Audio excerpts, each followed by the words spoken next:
So, good afternoon, everyone. The topic for today is about the Bali Conference on Climate Change. So, as a background, the Bali Conference on Climate Change happened in Bali, Indonesia in year 2007.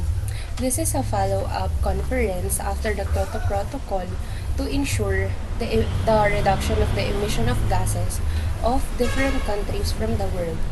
So, this conference is attended by more than 10,000 participants from over 180 countries. Those participants includes representatives from governmental and non-governmental organizations who are all committed in dealing with climate change. So the main achievement of this conference is the adoption of the Bali Roadmap, which will set as a guide for all the countries participating in the conference. The Bali Conference on Climate Change consists of meetings from several bodies including the 13th Conference of the Parties to the United Nations Framework Convention on Climate Change, or also known as the COP13, the third meeting of the parties to the Kyoto Protocol, or the MOP3, and other several meetings of the ministers.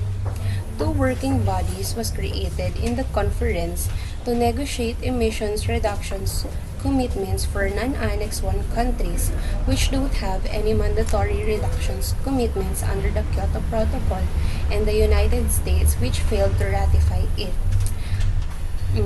Two bodies are Ad Hoc Working Group on Long-Term Cooperative Action and Ad Hoc Working Group on Further Commitments for Annex 1 parties under the Kyoto Protocol. So this conference was made to ensure that all the participating countries will be involved in the reduction of the emission of gases, as climate change is seen as a major problem that might lead to a global crisis. Bali Action Plan contains the new comprehensive process to enable the full, effective, and sustained implementation of the Convention through long-term cooperative action from 2007 up to beyond 2012. This plan shall have a target of attaining a decided outcome and implement the decision at the 15th session of the Conference of the Parties to the United Nations Framework Convention on Climate Change. The Bali Action Plan is divided into 5 main categories, and the first one is the vision. The shared vision for long-term cooperative action includes a long-term global goal for emission reductions, enhance national or international action on mitigation of climate change, enhance action on adaptation, enhance action on technology development and transfer to support action on mitigation and adaptation, and enhance action on the provision of the financial resources and investment to support action on mitigation and adaptation and technology cooperation. The next one to vision under the main categories of Bali Action Plan is mitigation.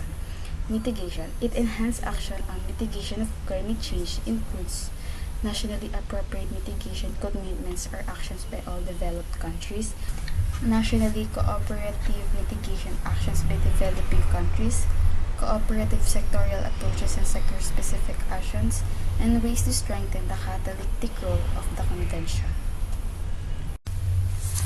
Bali Roadmap are a set of various tracks on how to achieve the global climate deal. It contains the Bali Action Plan.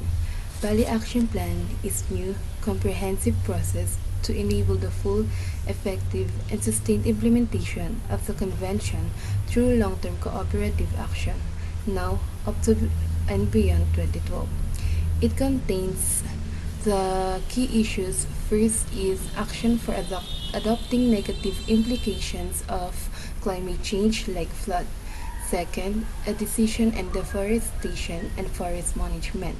Third, a decision and technology for developing countries and ways to widely deploy climate-friendly technologies. Fourth, the establishment of the Adaptation Fund Board that contains the review of the financial mechanism going beyond the existing global environmental facility that financing both mitigation and adaptation. Another category of Bali Action Plan is adoption. Here, the nations offer enhanced cooperation to support urgent implementation of measures to protect poorer countries against climate change. Another one is technology. In technology development and transfer, the nations will consider how to facilitate and transfer of clean and renewable energy technologies from industrialized nations to the developing countries.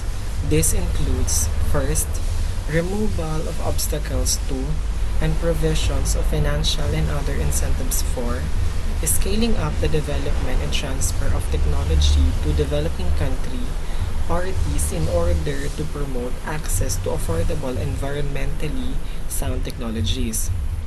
It also includes ways to accelerate the deployment, diffusion, and transfer of such technologies.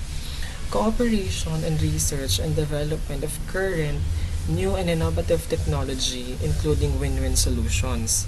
Lastly, the effectiveness of mechanism and tools for technology cooperation in a specific sectors.